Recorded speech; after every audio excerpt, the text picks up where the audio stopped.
we will discuss about hydrocephalus. Hydrocephalus. Cephalus means head. Hydro means when there is some accumulation of fluid in the head. What is this hydrocephalus? देखिए, मैंने आपको पहले ही बोला है कि जो cranial cavity होती है, यानी हमारे ब्रेन में एक फ्लूइड होता है. हमारे ब्रेन में लिम्फ नहीं होता है. Lymph is a fluid. Lymph is absent in brain. Central nervous system में लिम्फ नहीं होता है, ना कोई लिम्फ नोड्स होते हैं. कोई लिम्फेटिक सिस्टम हमारे ब्रेन में प्रेजेंट नहीं होता है. उस लिम्फ के बदले हमारी जो ब्रेन है, हमारे जो सेंट्रल नर्वस सिस्टम में क्या होता है, एक अल्ट्राफिल्ट्रेट ऑफ प्लाज्मा होता है. प्लाज्मा से बना हुआ एक फ्लूइड होता है, उसको हम बोलते हैं CSF, सेरिब्रोस्पाइनल फ्लूइड. यहां तक ठीक है. यही सेरिब्रोस्पाइनल फ्लूइड जो है, it circulates in our central nervous system, whether it's a brain और स्पाइनल कॉर्ड. आया समझ?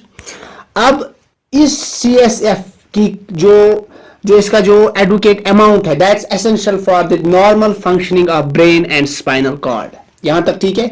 दैट मीन्स ये नॉर्मल जब तक है तब तक हमारा जो ब्रेन और स्पाइनल कॉर्ड है वो दैट विल फंक्शन प्रॉपरली. जब इसकी कंसंट्रेशन कम होगी या ज्यादा होगी, that's called this abnormality in CSF. आया समझ? अब हम जो पढ़ेंगे दैट इज हाइड्रोकेफेलस. जो ये हाइड्रोकेफेलस है, हाइड्रोकेफेलस इज ए कंडीशन. ये एक ऐसी कंडीशन होती है जिसमें क्या होता है, it is a condition in which there is impaired circulation. There is impaired circulation and absorption of cerebrospinal fluid. यानी जो हाइड्रोकेफेलस है, ये एक ऐसी कंडीशन होती है जिसमें जो CSF होता है, सेरिब्रोस्पाइनल फ्लूइड होता है, that normally circulates in our central nervous system. उसकी जो सर्कुलेशन, यानी जो सर्कुलेट करता है हमारे ब्रेन के वेंट्रिकल्स में, जो सर्कुलेट करता है, उसकी सर्कुलेशन में या तो इंपेयरमेंट होगी या फिर वो एब्जॉर्ब होता है. सब एरिकनॉइड विलाय होते हैं, यानी सब एरिकनॉइड स्पेस में क्या होता है, विलाय होते हैं, वहां से वो एब्जॉर्ब होता है. उस एब्जॉर्प्शन में क्या आ जाएगा, इंपेयरमेंट आ जाएगी. उस कंडीशन को बोलते हैं हम हाइड्रोकेफेलस.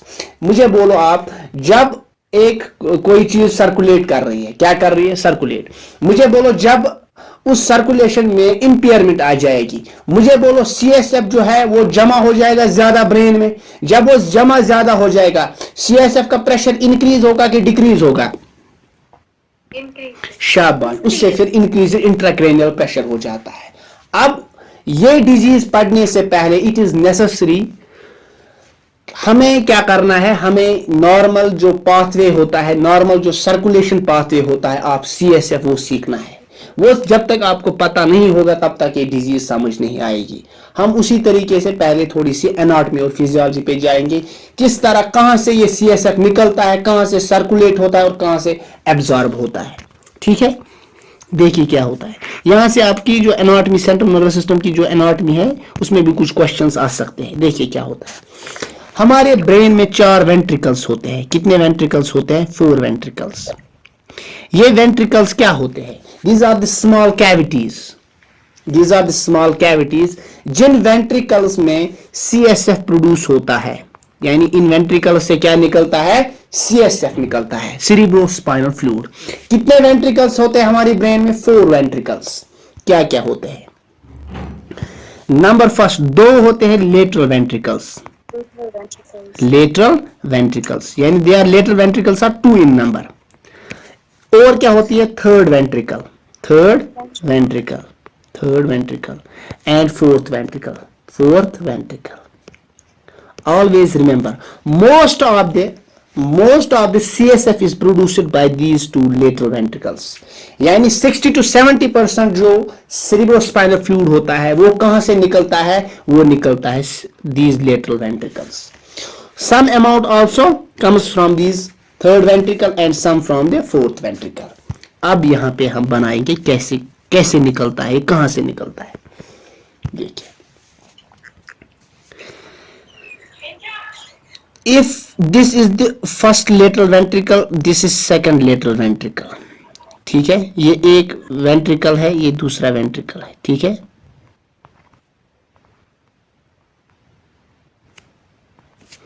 ये लेटरल वेंट्रिकल है, this is also lateral ventricle of the brain. In lateral ventricles में जो इनमें क्या होता है, एक इनमें कैपिलरीज होती है। क्या होती है? कैपिलरीज होती है। उन कैपिलरीज को हम बोलते हैं कोराइड प्लेक्सस। क्या बोलते हैं हम? Choroid plexus. Choroid plexus. अगर वहां पे आपको ऑब्जेक्टिव आया सीएसएफ फ्लूइड कहां से निकलता है, you will write choroid plexus. What are choroid plexus? These are the small capillaries that are present in the ventricles of brain. आया समझ? इन कोराइड प्लेक्सस के ऊपर, इनमें इनके ऊपर क्या होता है? इनके ऊपर होती है सेल्स। क्या होती है? जिन्हें हमें ग्लायल सेल्स बोलते हैं। कौन सी type of glial cell present होती है? That cell is known as, उसको हम बोलते हैं ependymal cells. Ependymal cells. Ependymal cells. Ependymal cells का काम होता है सीएसएफ प्रोड्यूस करना। किसकी मदद से वो प्रोड्यूस करते हैं? With the help of this choroid plexus. अब ये कोराइड प्लेक्सस कहां पे प्रेजेंट होता है? It is present with in the ventricles of brain. अब हर, मैंने आपको पहले ही बोला, जो कैपिलरीज होती है उनका काम होता है कोई चीज एक्सचेंज करना। यानी जो प्लाज्मा, यहां पे इसमें भी ब्लड सप्लाई होगी ना।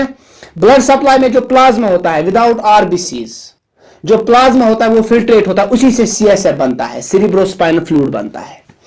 अब वो सेरिब्रोस्पाइनल फ्लूइड यहां पे जमा होगा। सेरिब्रोस्पाइनल फ्लूइड यहां पे जमा हो रहा है, यहां पे भी जमा हो रहा है। ऐसे कहां से बना? कोराइड प्लेक्सस से बना। कहां से बना? कोराइड प्लेक्सस से। यहां तक आया समझ? कोराइड प्लेक्सस से बना। जो ही ये सेरिब्रोस्पाइनल यहां पे जमा होगा, कहां पे जमा होगा? वेंट्रिकल्स में। अब यहां पे एक फोरामिन, यानी यहां पे एक ओपनिंग, एक चैनल होती है। क्या होती है? चैनल। यहां से भी आएगा, यहां से भी आएगा। क्या आएगा? सीएसएफ। जब ये सीएसएफ यहां पे आएगा, इस चैनल में आएगा, इस चैनल को बोलते हैं क्या? इसको बोलते हैं फोरामिन। ये याद रखो, ये आता है foramen Monro. Foramen Monro, MONRO, foramen Monro. यहां तक ठीक है? अब चलिए आगे। Foramen Monro, MONRO, foramen Monro. आया समझ? Foramen Monro. ये एक एपर्चर, ओपनिंग होती है, जहां से क्या आ जाता है? दोनों वेंट्रिकल से फ्लूइड आ जाता है। इसके जरिए कहां पे पहुंच जाता है? वो पहुंच जाता है जी, यहां पे और एक वेंट्रिकल होता है, एक वेंट्रिकल, उसको हम बोलते हैं थर्ड वेंट्रिकल। क्या बोलते हैं? Third ventricle. जो ही ये, अब ये फ्लूइड इसमें जमा हो गया। अब कुछ अमाउंट ये खुद भी निकालता है। इसमें भी क्या होता है? कोराइड प्लेक्सस, लेकिन उतना अमाउंट में नहीं निकलता है। ये आ जाएगा यहां पे, इसमें जमा हो जाएगा। जब ये यहां पे जमा हो जाएगा, अब इसको देना है किसको? ये किसको देगा? It will give it to, ये देगा फोर्थ वेंट्रिकल को। ये देगा फोर्थ वेंट्रिकल को। This is fourth ventricle. Fourth ventricle. अब ये भी किसी ओपनिंग के जरिए देगा इस एपर्चर को, जिससे ये थर्ड वेंट्रिकल से जो सीएसएफ है वो कहां जाएगा? Fourth ventricle. इस यहां पे एक डक्ट होता है, एक ओपनिंग होती है, या एक फोरामिन होता है, उसको क्या बोलते हैं? उसको हम बोलते हैं सेरिब्रल एक्वाडक्ट। सेरिब्रल एक्वाडक्ट, या इसको और एक नाम बोलते हैं एक्वाडक्ट ऑफ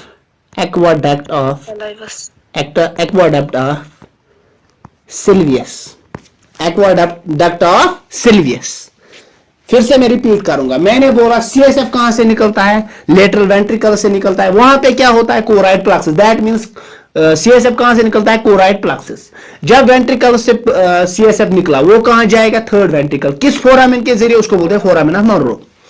कहां पहुंचा? थर्ड वेंट्रिकल में। जो ये थर्ड वेंट्रिकल में पहुंचा, अब इसको कहां जाना है? फोर्थ वेंट्रिकल में। किस ओपनिंग के जरिए जाएगा? किस फोरामिन के जरिए? उसको क्या बोलते हैं? सेरिब्रल एक्वाडक्ट और एक्वाडक्ट ऑफ सिल्वियस। यहां तक आया समझ? यहां तक क्लियर है? उसके बाद अब ये फोर्थ वेंट्रिकल है। For example this is the fourth ventricle. अब मैं फोर्थ वेंट्रिकल ही बनाऊंगा, ठीक है? अब फोर्थ वेंट्रिकल पे आते हैं जी। This is the fourth, this is the fourth ventricle, ये फोर्थ वेंट्रिकल है ना, fourth ventricle.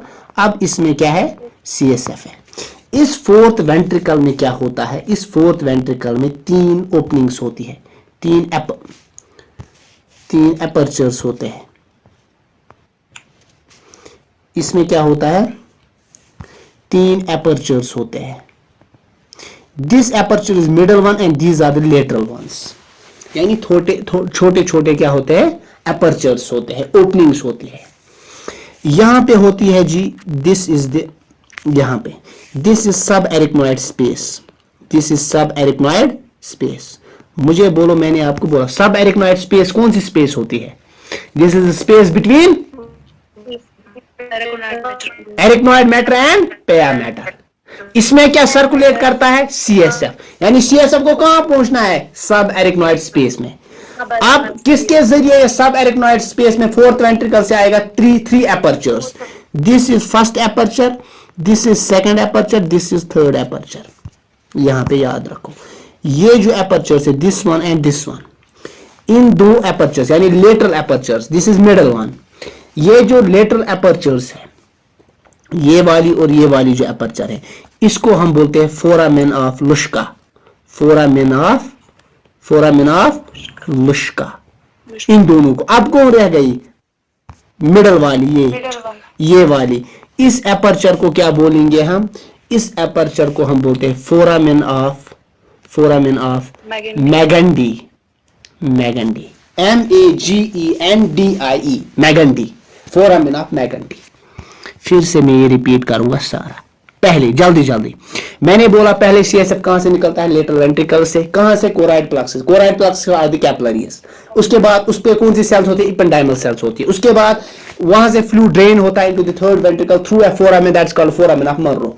Foramen of Monro third ventricle तक पहुंचा, थर्ड वेंट्रिकल से फोर्थ वेंट्रिकल पहुंचेगा, किस फोरामेन के जरिए, उसको हम सेरेब्रल एक्वाडक्ट बोलते हैं, और एक्वाडक्ट ऑफ सिल्वियस। उसके बाद फोर्थ वेंट्रिकल में CSF पहुंचा, वहां से कहां जाएगा, सब एरिकनॉइड स्पेस में, through 3 apertures, lateral aperture and middle aperture. Lateral aperture में कौन सा फोरामेन होता है, फोरामेन ऑफ लुश्का, और मिडल वन जो होती है उसको क्या बोलते हैं, फोरामेन ऑफ मैगेंडी। आया समझ। अब कहां पे पहुंचा, अब पहुंचा वो सब एरिकनॉइड स्पेस में, ये ना सब एरिकनॉइड स्पेस। जो ये सब एरिकनॉइड स्पेस में अब सर्कुलेट कर रहा है, ठीक है, सर्कुलेट कर रहा है। इस सब एरिकनॉइड स्पेस में क्या होता है, इसमें विल्लाई होते हैं। क्या होते हैं, विल्लाई होते हैं, छोटे छोटे विल्लाई। इन विल्लाई का काम होता है एब्जॉर्प्शन ऑफ व्हाट, CSF को एब्जॉर्ब करना, यानी CSF कंटिन्यूअसली बनता है, कंटिन्यूअसली एब्जॉर्ब होता है। 4 टाइम्स CSF पर डे बनता है, 4 times in a day CSF बनता है, 4 टाइम्स से एब्जॉर्ब होता है। आया समझ। कितना बनता है, कितना अमाउंट होता है, वो हम अलग पढ़ेंगे, ठीक है। फिलहाल इतना याद रखो, वहां से बना यहां से एब्जॉर्ब होगा, वहां से बना यहां से एब्जॉर्ब हो रहा है। कहां से एब्जॉर्ब हो रहा है, सब एरिकनॉइड स्पेस से। कौन कर रहा है, एरिकनॉइड विल्लाई, यहां से हो रहा है। अब ये सीधे ब्लड में फिर जा रहा है, ठीक है। फिर से ब्लड वहां पहुंचेगा, फिर से CSF बनेगा, फिर से एब्जॉर्ब होगा, फिर से ये साइकिल होता है। आया समझ।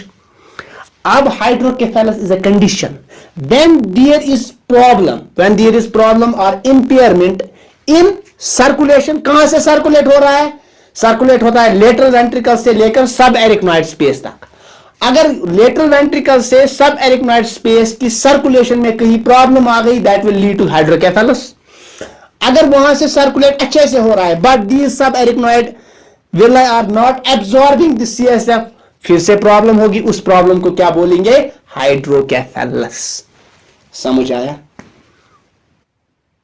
समझ आया कि कल पे चलान, सच बोलो, समझ आया। That means hydrocephalus is a condition in which there is impairment or there is problem in the circulation or there is problem in the absorption of CSF। आया समझ। अब देखिए होता क्या है, यहां पे आपको अच्छे से समझ आएगा। अब हमने पढ़ा कि lateral ventricle, these are lateral ventricles. देखिए लेटरल वेंट्रिकल से कहां जाएगा, foramen of Monro, foramen of Monro, ठीक है।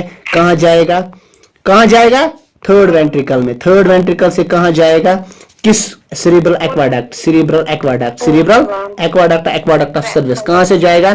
Fourth ventricle, fourth ventricle. फिर फोर्थ वेंट्रिकल से 3 एपर्चर्स के जरिए कहां जाएगा? सब एरिकनॉइड स्पेस में। सब एरिकनॉइड स्पेस में जब जाएगा 3 एपर्चर्स के जरिए, जिनको हम फोरामेन ऑफ लुस्का बोलते हैं या फोरामेन ऑफ मैगेंडी बोलते हैं, ठीक है। सब एरिकनॉइड स्पेस से फिर ये एब्जॉर्ब हो जाएगा, यानी एब्जॉर्प्शन। जब इस प्रोसेस में कहीं पे भी प्रॉब्लम आ जाएगी, देखिए अगर सर्कुलेशन में अगर यहां पे प्रॉब्लम आ गई, उसको बोल गया है सर्कुलेशन में प्रॉब्लम हो रही है, या यहां पे प्रॉब्लम, फिर से सर्कुलेशन। अगर सब एरिकनॉइड स्पेस में सीएसएफ अच्छे से पहुंच रहा है लेकिन यहां से एब्जॉर्ब नहीं हो रहा है, सब एरिकनॉइड स्पेस में ज्यादा से ज्यादा जमा हो रहा है, that means problem is in the absorption of CSF. आया समझ? अब on the basis of this we classify this hydrocephalus. हम हाइड्रोकेफेलस को क्लासिफाई करते हैं, किस में क्लासिफाई करते हैं? देखिए hydrocephalus, hydrocephalus is classified into 2 main categories. इसको हम 2 कैटेगरीज में क्लासिफाई करते हैं। One is called non-communicating, non-communicating, communicating. Another is called communicating, communicating. Non-communicating को हम और एक नाम बोलते हैं, we call it obstructive, we call it obstructive hydrocephalus. क्यों बोलते हैं वो हम आगे पढ़ेंगे। obstructive. This communicating is called non-obstructive, non-obstructive hydrocephalus. अब हम पहले पढ़ेंगे क्या? non-communicating और obstructive जिसको हम बोलते हैं। अब हम पढ़ेंगे non-communicating hydrocephalus, इसको और एक नाम क्या बोलते हैं? obstructive, obstructive. आया समझ यहां तक? अब देखिए इसमें क्या होता है।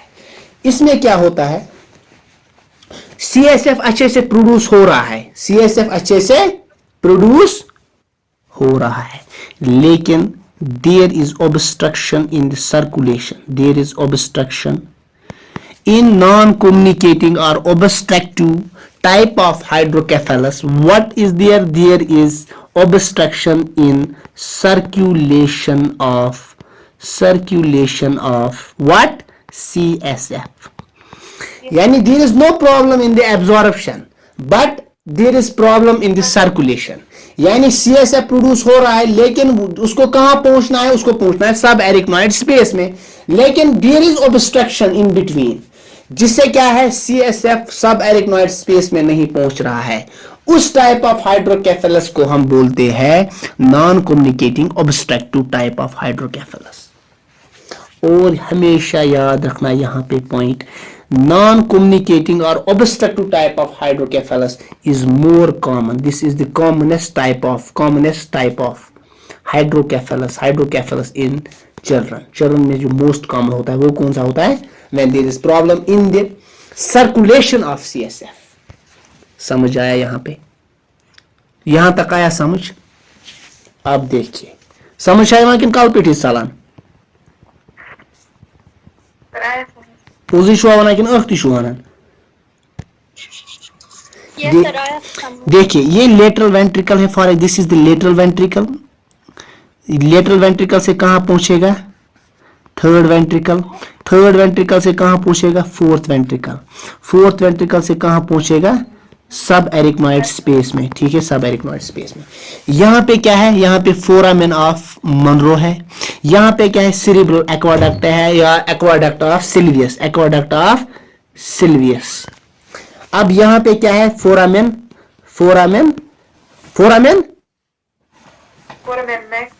लुस्का, फोरामेन ऑफ लुस्का, ये है फोरामेन ऑफ मैगेंडी, ठीक है। This is the normal pathway through which CSF drains from lateral ventricles into the सब एरिकनॉइड स्पेस। ये सर्कुलेशन प्रोसेस है, ये यहां से यहां तक, ठीक है, सब एरिकनॉइड तक। प्रॉब्लम इसी सर्कुलेशन में है, प्रॉब्लम किसी भी जगह हो सकती है, लेकिन जो मोस्ट कॉमन प्रॉब्लम होती है that occurs at this point, यहां पे सबसे मोस्ट कॉमनली प्रॉब्लम होती है। यानी व्हेन देयर इज, ये है ना फोरामेन, यहां पे कौन सा फोरामेन है? ये फोरामेन कौन सा फोरामेन है? एक्वाडक्ट ऑफ सिल्वियस या सेरिब्रल एक्वाडक्ट। इस सेरिब्रल एक्वाडक्ट में क्या होगा? इस cerebral aqueduct it gets narrowed, ये नैरो हो जाएगा, किसी भी कंडीशन से ये नैरो होता है। अगर कंजेनाइटल में भी, ये कंजेनाइटल कंडीशन की वजह से भी नैरो होगा, यानी जब इस ये यहाँ पे नैरो होगा। मुझे बोलो जब ये नैरो होगा यहां से सीएसएफ अच्छे से ड्रेन होगा, नहीं होगा। दैट मीन्स थर्ड वेंट्रिकल में जो सीएसएफ है वो ज्यादा एक्यूमुलेट होगा कि कम एक्यूमुलेट होगा? जब सीएसएफ ज्यादा एक्यूमुलेट होगा थर्ड वेंट्रिकल में प्रेशर बढ़ जाएगा कि कम हो जाएगा? जब यहां से प्रेशर बढ़ जाएगा ये वापस जाएगा लेटरल वेंट्रिकल में। लेटरल वेंट्रिकल में फिर से बनेगा क्या? सीएसएफ कंटिन्यूअसली बनेगा ना। मुझे बोलो लेटरल वेंट्रिकल में भी क्या प्रेशर होगा? ज्यादा होगा। इसी वजह से जो पेशेंट्स होते हैं ना हाइड्रोकेफेलस पेशेंट, उनका जो हेड सर्कमफ्रेंस यानी हेड का जो साइज है that gets enlarge. This is the most common symptom of hydrocephalus is what? Enlargement of head or increase in the head circumference. This is the most common symptom. क्यों होता है? Because there is obstruction in the circulation of CSF. That's why क्या हो जाता है? There is enlargement of what? There is enlargement of what? Head. Shabbat. Very good. That means cerebral जो aqueduct है, cerebral aqueduct है, aqueduct जब वो stenosis हो जाती है, स्टीनोसिस मींस नैरो हो जाता है, this is the most common cause of what? Non obstructive obstructive type of hydrocephalus. This is called non communicating type. Non communicating obstructive type का जो मोस्ट कॉमन कॉज है that is when cerebral aqueduct is stenosed. आया समझ? यहां तक आया समझ? जी सर। उसके बाद और एक इंपॉर्टेंट चीज, ये कौन सा फोरामिन है यहाँ पे?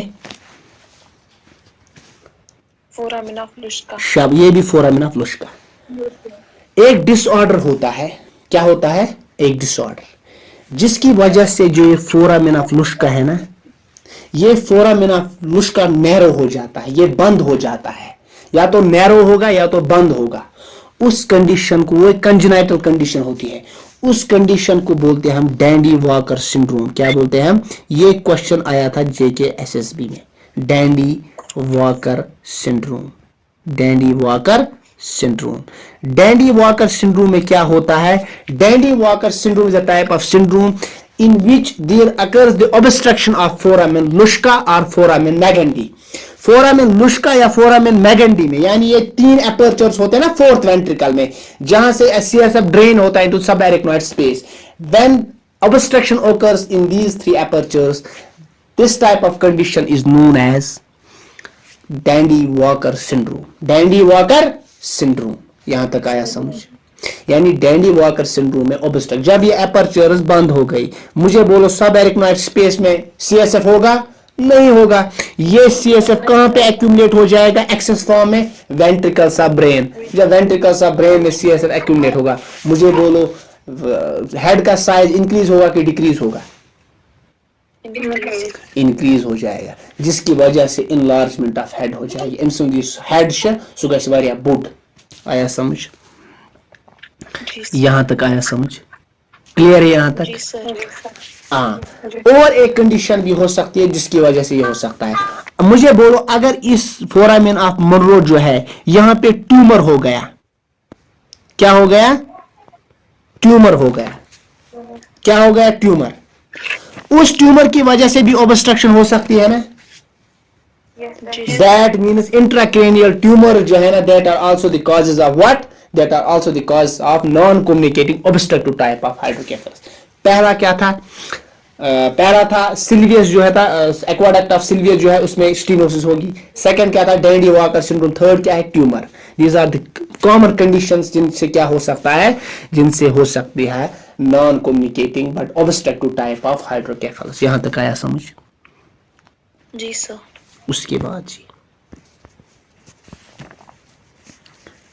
अब मुझे बोलो जो non communicating obstructive type of जो हाइड्रोकेफेलस होता है, मुझे बोलो उसमें प्रॉब्लम है सर्कुलेशन में कि उसमें प्रॉब्लम है एब्जॉर्प्शन में? That's why it's called obstructive hydrocephalus. इसीलिए इसको क्या बोलते हैं? इसी Obstructive. शाबाश। अब चलिए आगे। Now we will take the second type of hydrocephalus, that's called communicating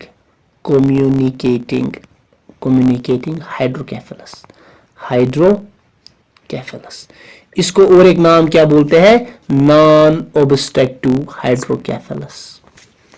this is less common than obstructive. अब इसमें क्या होगा?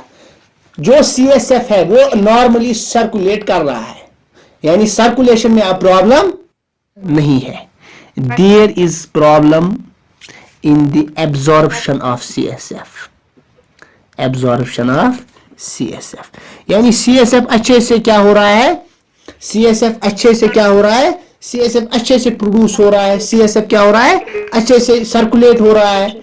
There is no problem within the ventricles. The problem is within the subarachnoid space. The problem is within the absorption of CSF. फिर से हम जल्दी बनाएंगे, ये याद रखो, जल्दी बनाएंगे. देखिए, this is the lateral ventricle, this is foramen of Moro, this is third ventricle, this is fourth ventricle. आया समझ? These are the three apertures and this is the subarachnoid space. And यहाँ पे क्या होता है? subarachnoid space में villi होते हैं. उनको क्या बोलते हैं हम? subarachnoid villi. क्या बोलते हैं हम? villi. इन villi का क्या काम क्या है? एब्जॉर्ब करना. क्या एब्जॉर्ब करना?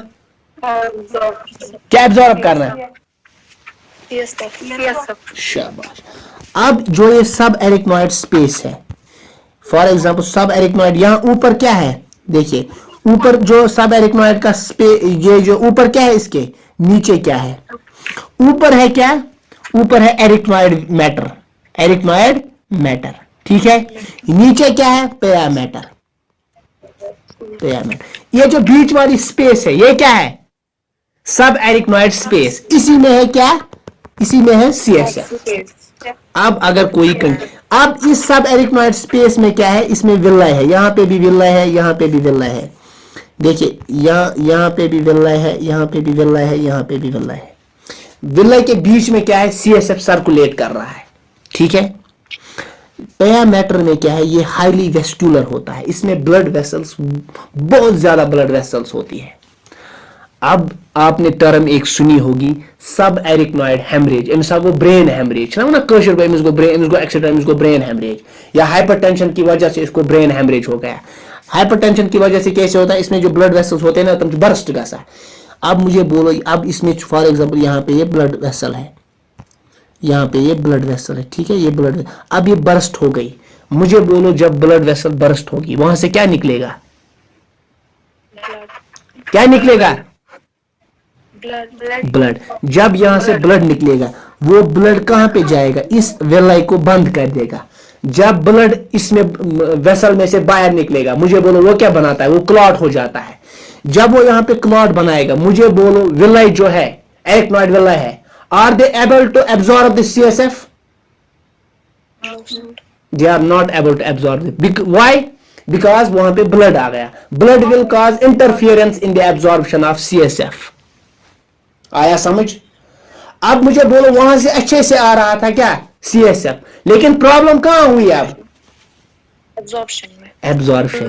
That means subarachnoid hemorrhage is the most commonest cause of non-obstructive but communicating type of hydrocephalus. Non-communicating obstructive type का most common cause क्या था? Stenosis of cerebral aqueduct या aqueduct of Sylvius. आया समझ? But जो most common cause of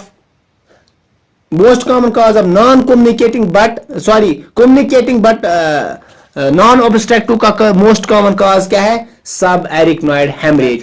अगर वहां पे subarachnoid hemorrhage नहीं है, वहां पे meningitis है. meningitis जो है, meningitis is the second choice. meningitis जब inflammation होगी, उसमें भी क्या हो सकता है? अगर यहाँ पे इनकी inflammation हुई है, जब यहाँ पे इन्फ्लामेशन, मुझे बोलो जो पेया मेट्रो एरिकनॉइड स्पेस में सब एरिकनॉइड स्पेस है, वो भी इन्वॉल्व होगा. मुझे बोलो वो अच्छे से फंक्शन करेंगे? नहीं करेंगे. That means bacterial meningitis is also responsible for causing communicating non-obstructive hydrocephalus. Most common cause of non-communicating obstructive cephalus जो है hydrocephalus है, that is stenosis of aqueduct of Sylvius. Most common cause of communicating but non-obstructive hydrocephalus is subarachnoid hemorrhage and meningitis. आया समझ? यहाँ तक आया समझ? जी सर। क्लियर है? आज पे तो एनाटॉमी ते पारे आया समझ? अब मुझे बोलो इन दोनों में से क्या क्लिनिकल साइंस होंगे? क्या क्या वो से वो तो है क्या क्या साइन है कि जरा बोलो पूछा आज तो कहता काबिल छु बोलो जल्दी हाँ बोलो क्या क्या पहले होगा इनलार्जमेंट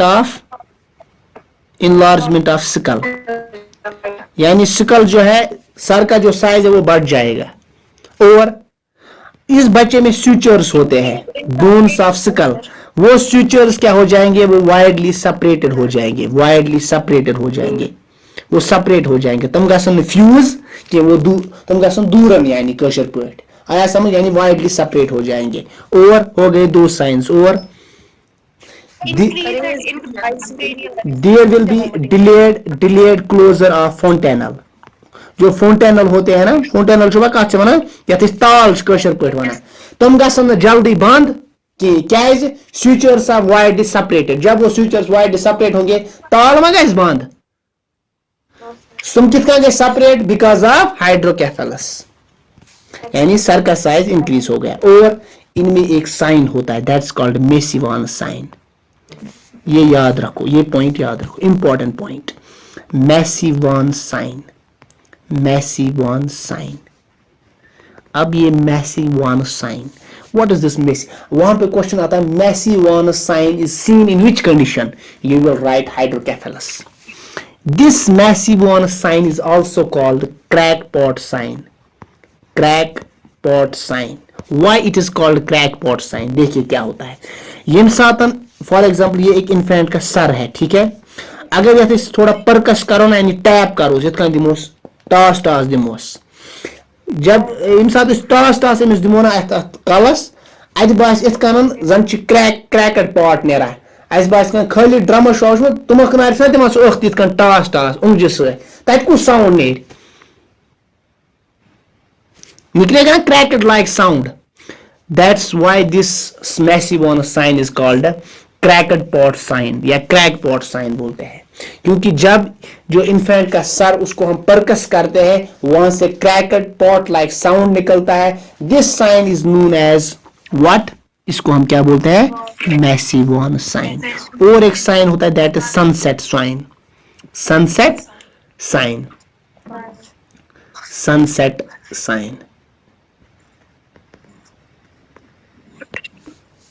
सनसेट साइन क्यों बोलते हैं क्योंकि ये क्या इसके आईज जो होते हैं ना आईज जो सेकुलर होता है अमिश बासा ऊर साम से क्या बासा ऊर साम से और इसमें क्या होता है इसमें कुछ स्विचर्स में कुछ ये हो जाता है एबनॉर्मलिटी हो जाती है जिसकी वजह से क्या हो जाता है इसकी जो आंखें हैं वो आंखें तुम उस साइन को हम बोलते हैं सनसेट साइन ये उतना इंपॉर्टेंट नहीं है but Macewen sign is more important आया समझ but sunset sign is also seen in hydrocephalus यहां तक आया समझ और क्या होगा यहाँ पे पेशेंट को हेडेक होगा जरा मुझे बोलो हेडेक क्यों होगा because of enlargement of head यानी जो इसमें नर्व्स होंगी वो कंप्रेस हो जाएगी there will be nausea and vomiting there will be lethargy आया समझ देयर विल बी कंफ्यूजन आया समझ और क्या होगा इसमें और क्या होगा बोलो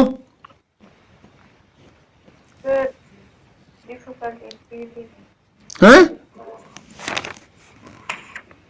क्या कैसे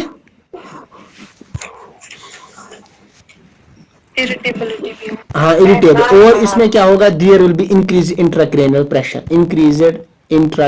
प्रेशर सुगैसी उससे कौन से साइंस मैंने आपको बोले थे एक तो होता है ब्रेडिकार्डिया और क्या होगा बल्जिंग ऑफ फोंटेनल और क्या मैंने बोला था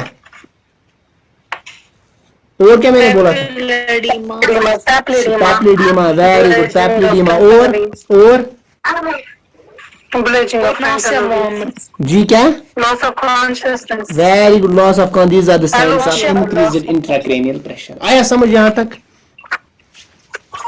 यहां तक किसी को कोई कंफ्यूजन है? किसी को कोई कंफ्यूजन है यहां तक? अब इसमें जो डायग्नोसिस ऑफ चॉइस है ना, diagnosis of choice, diagnosis of choice यहां पे सिंपल आप याद रखो, इसमें कहते हैं ट्रांसक्रैनियल USG, transcranial USG, a type of USG that's called transcranial USG. This is the diagnosis of choice in which condition? Hydrocephalus. आया समझ? यहां तक आया समझ? Yes, sir. उसके बाद आते हैं हम मैनेजमेंट पे। मैनेजमेंट कैसे हम, जरा मुझे बोलो यहां पे अगर हम मैनेज, ये कंडीशन मैनेज करेंगे, मुझे आप बोलो सबसे पहले मैनेजमेंट में कौन सा गोल है जो हमें पूरा करना है, यानी कौन सा गोल मैनेजमेंट गोल रहेगा जिसको हमें पहले ठीक करना है, जरा बोलो। Diuretic. क्या इज डायरेटिक?